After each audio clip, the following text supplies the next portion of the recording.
Commander Rowe had always known that the deep reaches of the galaxy held secrets, many of them darker than anyone could fathom. She had encountered strange phenomena, alien creatures, desolate worlds, and the occasional unsolved mystery, but nothing like this. Nothing that would make her question everything she thought she knew. It started as an ordinary scout mission. The Orbital Vanguard, a vessel designed for long-range reconnaissance, had been dispatched to survey a forgotten sector of space. The area was known for its barren planets and ancient ruins, remnants of civilizations long gone. It was the perfect place to test new scanning equipment, and Rowe had expected the mission to be uneventful. Another few days of routine scans, and then back to the safety of the homeworld. But then came the distress signal. It was faint at first, the transmission weak, barely reaching their sensors. A scrambled, broken message, too garbled to understand. Then, just as suddenly as it had appeared, the signal stopped. Rowe had ordered a full analysis of the data, but when the signal resumed minutes later, the message had changed. This time, it was a scream. "Help, please! We're under attack. The signal cut off abruptly. The crew of the Orbital Vanguard exchanged glances. Whatever had happened, it wasn't good. "Set course for the source of the distress signal," Commander Rowe ordered, her voice calm but firm. "We need to investigate." The ship's engines hummed to life as the Vanguard altered its course. The coordinates led them to a planet, a small rocky world orbiting a dying star. There was no atmosphere, only the faint glow of the star casting long shadows over a jagged landscape. Rowe's crew landed their shuttle just outside what appeared to be the wreckage of a small ship. Its hull was scorched, a deep black, and twisted in places like metal that had been bent by an overwhelming force. They suited up, stepping onto the surface of the planet, their boots crunching on the dust below. The air was thin, dry, but breathable. As the crew approached the wreckage, their scanners picked up faint life signs. A single human, barely alive. Rowe was the first to reach the wreck. A man, no older than 25, lay among the debris. His clothes were singed, his face gaunt from dehydration and injury, but his eyes, those eyes, held something Rowe couldn't quite place. Fear? Defiance? Resignation? The man's lips parted, and through labored breaths he whispered, You're not them." Rowe leaned down, her hand going to her weapon instinctually, but she hesitated. There was something wrong. The human had seen something terrible. "We're here to help," she said, trying to keep her voice steady. "Who attacked you?" The man's body tensed as if the question itself caused him pain. His hand reached up weakly, brushing against her helmet, a strange grin forming on his lips. They're coming," he rasped, his voice barely audible. "They never stop. You can't stop them." Rose stood up, her mind racing. The way he spoke, disjointed like he had already resigned to the inevitable. She motioned to her crew to begin medical treatment, but before they could respond, the man's body jerked, as if some unseen force had gripped him. A loud, sickening laugh erupted from his mouth, echoing into the still air. It wasn't a laugh of joy. It was the laugh of someone who had seen too much, someone who knew things that should never be known. And he had seen what he had seen. "Big shot, a human," he continued, his voice gaining strength. But he just laughed and kept coming.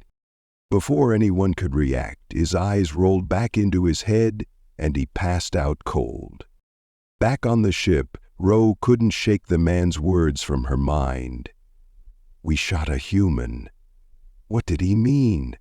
Why had he said that they had shot a human? And what was the laughter all about? She sat in her quarters, staring at the image of the planet on her screen. The orbital vanguard was scanning the wreckage of the human ship, and the data was pouring in. It was just a civilian transport. At least, it appeared to be. No military insignia, no weapons, nothing to indicate why it would be attacked. Yet, here they were, with a wounded survivor who spoke of something far darker. Rose's thoughts were interrupted by a soft chime. Her screen flashed to life, showing the face of Dr. Saul, the ship's chief medical officer. "Commander, you need to see this," Dr. Saul said urgently. "You won't believe what we're finding." Rose stood and made her way to the medical bay. When she arrived, the man, still unconscious, was lying on a medical table. Dr. Saul was hovering over him, running a series of scans, her face pale. "He's healing," Dr. Saul said in disbelief. "I've never seen anything like it. The man's injuries are severe, but they're healing at an accelerated rate. His body is repairing itself faster than we can monitor it." "Is that even possible?" Ro asked, her voice low. "I don't know. And that's not all." Dr. Saul paused and activated a holographic display, showing a scan of the man's internal organs. Ro could see his heart, lungs, and brain, but something wasn't right. "The scan is showing irregularities," Dr. Saul said, pointing to the hologram. "His organs are different, not like any human I've seen. His tissue is morphing, like it's adapting to something or changing into something else. It's almost like—" She hesitated, struggling for the right words. "Like he's been altered." Ro frowned. "Altered? By who?" "I don't know, Commander, but whatever's happening to him, it's not natural. This is beyond anything our medical technology can explain." As Rose studied the man's body, her mind went back to the words he had muttered before passing out. "We shot a human, but he just laughed and kept coming." "Keep monitoring him," Ro ordered. "We need to find out exactly what we're dealing with." Hours passed, and the crew continued to gather data from the wreckage. Scanners found nothing unusual about the wrecked ship, but something lingered in the air. A feeling of unease. The planet, though desolate, seemed to hum with an eerie energy, as if the land itself was alive, watching them. Back in the control room, Rose stood in front of the starboard window, gazing out at the planet below. The human survivor had been stabilized, but his condition remained unstable. Something about him felt wrong, as though the very air around him resisted understanding. Suddenly, the ship's sensors flared to life, displaying a rapid series of readings. Something was coming. Something big. "What is it?" Ro demanded, turning toward the tactical officer. "We're picking up a massive energy signature," the officer replied, voice tight with tension. "It's not from the planet. It's coming from deep space. It's moving fast. Too fast." And Rose's stomach dropped. "Get a visual." The officer tapped a few commands and the view screen flickered. What appeared on the screen made everyone in the room hold their breath. A massive ship, black as the void itself, emerged from the darkness of space. It was colossal, its shape impossible to comprehend, an amalgamation of sharp angles and twisting curves. Its hull shimmered, like living metal constantly changing, pulsing with energy. It was unlike anything they had seen before, and it was heading straight for them. "Captain," the officer said, fear creeping into his voice, "this ship, it's coming straight for us." Rose's heart pounded as she struggled to process the sight before her. "What the hell is that thing?" "We don't know, Commander," the officer replied. "It's like nothing in the database." Ro took a deep breath. "Raise shields, prepare for evasive maneuvers." As the ship loomed closer, an overwhelming sense of dread filled the room. There was no escaping this, whatever it was coming. And with it came the realization that the human man they had rescued might have been trying to warn them all along. The hours that followed were a blur. The crew scrambled to prepare for the unknown. Weapon systems were activated, shields raised, but Ro knew it wouldn't be enough. Nothing would be enough. The ship drew closer, and then, on the bridge, the human's voice echoed in Ro's mind once more. "We shot a human?" But this time, Ro understood the full weight of his words. He wasn't talking about himself, he was talking about them. Whatever they were, they could never be stopped. Not by firepower, not by shields, and certainly not by any conventional means. The endless march had begun, and there was no turning back. To be continued, Commander Ro had never been one to let fear dictate her actions, but even she couldn't deny the growing sense of dread that gripped her as she stood on the bridge of the orbital vanguard, watching the colossal alien ship approach. The view screen displayed the dark behemoth, impossibly large, its form constantly shifting like it was made of liquid metal. The hull seemed to ripple as though it were alive, the contours of the ship rearranging with each passing second. It was unlike anything the Vanguard sensors could comprehend. The ship was alien, yes, but it was more than that. It was otherworldly. Beside her, Lieutenant Vance spoke, his voice tight with fear. "Commander, this ship, it's unlike any vessel we've ever encountered. The readings are off the charts. It's like it's alive." Ro's fingers danced over the console, trying to access more information, but the ship's systems were providing nothing. Every scan was being blocked, every sensor overridden. They couldn't even determine if the ship was emitting any radiation. It was as if the very act of trying to analyze it made the data dissipate into nothingness. For all her years of experience, she couldn't fathom how something so utterly foreign could exist in the galaxy, let alone make its way into their space. "Can we communicate with it?" Ro asked, turning to her communications officer, Ensign Clark, who was already working furiously at her station. "I'm not sure, Commander," Clark replied, her voice strained. "We've sent multiple hails, but we're not getting a response. It's as if they're ignoring us, or they can't hear us at all." Ro bit her lip, thinking. "Keep trying. If it's going to attack, we need to know." But deep down, Ro knew that wasn't the issue. She could feel it in her gut. Something far worse than a standard attack was coming. This was not a battle. This was a warning that they had already missed. "Commander," Lieutenant Vance called out, his voice rising in alarm.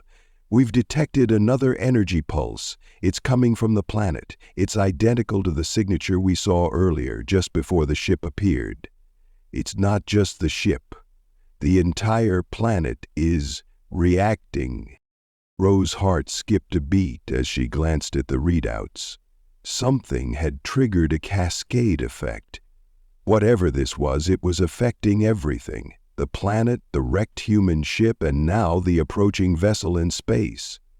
The closer the alien ship got, the more intense the signals became, until the air around them seemed to fume with an unnatural energy. It was as if the very fabric of space was warping in their presence. "I need to understand what's happening," Ro said, her mind whirring. "Prepare a team. We need to go to the surface. Whatever's causing this, it's on that planet." Vance hesitated, his face pale. "Are you sure? With the ship in orbit, I'm sure," Ro cut him off. "We can't fight something like that in space. We have to understand it. Now." The team assembled quickly, each one of them visibly tense but determined. Ro had chosen a small team of specialists. engineers, scientists, and a security officer to accompany her. They would need to move fast, gather data, and make their way to the wreckage site where the human had been found. The man had spoken of something that had already begun, and it was up to them to stop it. The shuttle descended through the thin atmosphere of the planet, the outside world blurring with the speed of descent. Rose's heart pounded in her chest as she glanced out at the desolate surface below. The rocky, barren land stretched endlessly before them, the harsh landscape dotted with jagged cliffs and deep ravines. It was the perfect place for something to hide, impossible to detect, even from orbit. The landing gear touched down with a soft thud, and the crew immediately began to exit the shuttle, their boots crunching on the dry ground. A cold wind whipped through the cracks in their suits as they made their way toward the wreckage. The human ship, the source of their distress signal, was barely recognizable now, reduced to little more than twisted metal. It looked like it had been struck by something far more powerful than mere atmospheric turbulence. The impact had left deep gashes in the earth, as if the ship had been flung down by an unseen hand. "Stay alert," Rose ordered as she led the team through the wreckage. "We don't know what we're walking into." The inside of the ship was eerily intact, almost untouched, as though the chaos outside had somehow avoided it. Rose stepped inside, her breath caught in her throat. What she saw made her pulse quicken. The walls were covered in strange symbols that seemed to shift and change as she looked at them, as though they weren't written but alive. They moved, rearranging themselves in ways that made no sense. There was no mistaking it. These were not symbols of any human language. This was something entirely different. This is not human," Rose muttered under her breath. She turned to Dr. Soul. "Have you seen anything like this before?" "No, Commander. But I don't think this ship was designed by any civilization we've encountered. These symbols are ancient, possibly older than humanity itself." "Then who built this ship?" Rose asked, her mind spinning. She felt a coldness seep into her bones, an unshakable dread that had nothing to do with the chill of the planet. This was something beyond the reach of her knowledge. The crew continued to scan the wreckage, collecting what data they could, but Rose couldn't tear her gaze away from the symbols. They felt like a warning, something older than time itself, warning them to stay away. And yet, here they were. Just then, a voice crackled in her earpiece. "Commander, you need to come back to the shuttle immediately. We've detected something in orbit. It's massive." Rose's heart skipped a beat. She turned to Dr. Soul and the rest of the crew. "Get back to the shuttle, now." The team hurried back through the wreckage, but as they neared the shuttle, Rose's mind raced. The feeling of dread had intensified. Whatever was happening here, they were running out of time. Back aboard the orbital Vanguard, the crew worked quickly to assess the situation. Lieutenant Vance was at his station, his face grim. "Commander, the ship in orbit. It's changing course. It's coming down to the surface." Rose's stomach churned. "What do you mean, coming down? We can't fight something like that on the ground." "We don't have a choice," Vance replied. "The ship is descending at an alarming rate. It's going to land within the next 30 minutes. Rose's mind raced. She knew they couldn't stop the ship from landing. But perhaps if they could understand the origins of the ship and the source of the disturbance, they might stand a chance. It was their only hope. "Prepare the ground team," Rose said, her voice steady despite the chaos in her mind. "We're going to meet them." She turned to Dr. Soul. "You said these symbols are ancient, right? What if they're not just symbols? What if they're instructions, a way to communicate?" Dr. Soul's eyes widened. "You think they're trying to tell us something?" "I don't know," Rose replied, "but we have to find out before it's too late." As the ship descended further, the crew scrambled to prepare for what lay ahead. Whatever was coming, whatever this thing was, they were running out of time. The mysterious ship had begun its final descent, and soon everything would change.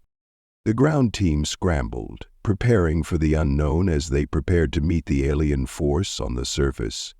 The battle, if it came to that, would be like nothing they had ever faced before. But in the midst of the fear and uncertainty, Ro clung to one thought. They had to discover what this was before it consumed them all. To be continued. The shuttle's engines roared as it descended into the planet's atmosphere, the immense ship now visible on the horizon, growing larger by the second. Ro's mind raced, calculating their next moves with every passing second.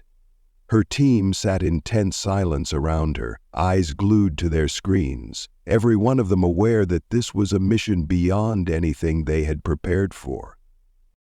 The alien ship was massive, unlike anything Ro had ever seen. Even from a distance, its shape was strange and shifting, almost as though it wasn't fully bound to the laws of space. It gleamed with a strange iridescent sheen, like liquid metal, and its surface seemed to shimmer with every change in light. The closer they got, the more unnatural it seemed, twisting and reshaping, like a living organism responding to the planet's environment. And it was descending faster now, its trajectory aimed squarely at the planet's surface. As the shuttle descended, Lieutenant Vance's voice cut through the silence. "Commander, we've detected massive power fluctuations from the ship. It's not just energy. There's something else. It's warping the surrounding space." Ro nodded grimly. "Understood. Stay focused. We're landing as close as we can to the wreckage site. Let's make sure we're ready for anything." The shuttle's descent was controlled but rough. They hit the surface with a heavy jolt, and the impact sent a shockwave of dust and debris scattering in every direction. Ro's hands gripped the armrests of her seat as she leaned forward, her gaze fixed on the hatch. This was it. They had no time left. The shuttle doors hissed open, and Ro was the first to step out, her boots crunching on the cracked, barren ground. The world around them was silent, save for the distant hum of the descending alien ship. A red, oppressive light filtered through the dust clouds, creating an otherworldly glow on the alien landscape. The ground team scrambled to secure the area, scanning for signs of movement, but there was nothing. Not a sound, not a creature. The atmosphere felt heavy, as if something ancient and malevolent was watching them from the shadows. "Stay in formation," Ro called out, trying to maintain order amid the rising tension. "Move toward the ship. We don't know what's inside it." As they moved toward the enormous vessel, Ro's mind kept returning to the wreckage of the human ship. What had the man meant when he said, "We shot a human, but he just laughed and kept coming"? And what was it that had caused the sudden surge of energy from the planet? There were too many unanswered questions, and the sinking feeling in her stomach told her that time was running out. They reached the site of the wrecked ship, its twisted metal still warm from the impact, though the flames that had once engulfed it had long since died down. The ground around the wreckage was cracked open, as though something large had buried itself beneath the surface. At the center of the wreck, the strange symbols that had been marked inside the ship flickered in Ro's mind. Could they be connected? Could they have been some sort of warning? There was something ominous about it all. Dr. Soul was the first to examine the wreck again, scanning the wreckage with the portable diagnostic equipment. "Commander, this doesn't make sense," she said, her voice tinged with disbelief. "The symbols inside this ship, they're almost identical to the ones we found in the wreckage, but this ship was built centuries ago." "What does that mean?" Ro asked, already dreading the answer. "It means that whoever created this ship is far older than anything we know. It's almost as if these symbols transcend civilizations, a kind of universal language, but I don't know how that's possible. Ro's mind whirred. This didn't feel like a simple wreckage recovery anymore. It felt like the planet had been a stopping point in a much larger journey. Something far more sinister. "Let's move. We're not here to examine the wreck. We need to find answers," Ro ordered, trying to steady her racing thoughts. "We're going to that ship." The alien vessel loomed over them as they neared its base. The closer they got, the more the air seemed to warp, as if the fabric of reality itself was bending under the sheer power of the ship. The surface of the vessel shimmered with strange, metallic colors that defied explanation, and Ro could feel the air around her crackling with energy, almost as though it was charged. "Commander, we've detected some kind of field around the ship," Vance said, his voice tight with apprehension. "It's blocking all communication and our scanners can't penetrate it." "We don't need scanners, we're going in," Ro responded firmly. "On me." MSKOH spokesman Paul Redman highlighted. The team moved in, weapons raised, each step a deliberate movement in the face of the unknown. As they approached the colossal ship, a low hum began to reverberate through the ground beneath their feet. It was subtle at first, a vibration that was barely perceptible, but it grew louder with each passing moment. Ro's pulse quickened. They were being watched. And then, without warning, a doorway opened in the side of the vessel. The air around it shimmered as a gap in the ship's surface appeared, revealing an entryway that beckoned them inside. Ro stood motionless for a moment, surveying the open portal. There was no sound, no sign of life, only the invitation. "We have no choice," Ro murmured, her voice barely audible. "Move in." They entered the ship, the interior of which was unlike anything Ro had ever seen. The walls pulsed with a soft, bioluminescent glow, and the corridors stretched endlessly in every direction. The air was thick, alive with an energy that seemed to hum at the edge of her consciousness, but there was no sign of any living being. Dr. Soul scanned the area carefully. "This place is a labyrinth," she said, her voice tinged with awe. "It's not just a ship. It's more like a living organism." "Then we need to find out what it wants," Ro replied. As they moved deeper into the ship, the hum grew louder. They passed through corridors that bent at unnatural angles, rooms that appeared to shift as they walked past them. It was as if the ship itself was aware of their presence, responding to them. Ro's skin prickled with unease. It was clear that this was no ordinary vessel. It was something ancient, something beyond comprehension. Eventually, they arrived at a central chamber, its walls adorned with the same shifting symbols they had seen in the wreckage. At the center of the room was a massive pedestal, atop which sat a glowing orb. It pulsed with the same energy that seemed to radiate from every corner of the ship. "This is it?" Dr. Soul said, awe in her voice. "This is the heart of the ship."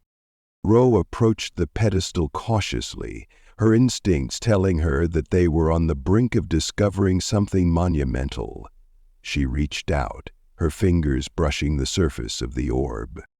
The moment she touched it, a jolt of energy surged through her, and a series of visions flashed before her eyes. She saw images of distant stars, galaxies, and planets. She saw a race of beings, tall, elongated, and powerful, who had once ruled the stars. Their civilization had flourished for eons, their technology far beyond anything humanity could imagine. But then the vision shifted. She saw the same beings, now decaying, their bodies twisted and broken, their once great civilization crumbling to dust. Their desperation was palpable as they sought to preserve themselves, to survive. But their solution had been too late. The beings had created this ship, this vessel, in a desperate attempt to continue their legacy, but in doing so, they had unleashed something far darker, something that had come to devour them. The ship itself, once a marvel of technology, had become a prison, a place where their creations, their mistakes, could never escape. Rose's breath caught in her throat as the visions faded. She stumbled back, disoriented, trying to make sense of what she had seen. The orb pulsed once more, and a voice echoed in her mind. "You have awakened it." The voice was not human, nor was it mechanical. It was ancient, older than time itself, and it carried with it the weight of 1,000 lost souls. Rose's heart hammered in her chest as she stumbled backward, shaking her head in disbelief. The ship had not been abandoned. It had been waiting for them. "We need to leave. Now," Rose ordered, her voice steady but laced with urgency. As the crew turned to leave the chamber, the walls around them began to shift. The ship was waking up, responding to their presence, and Rose could feel it in the air. The thing they had awakened was not content to let them go. The ship, the heart of it, was alive. To be continued.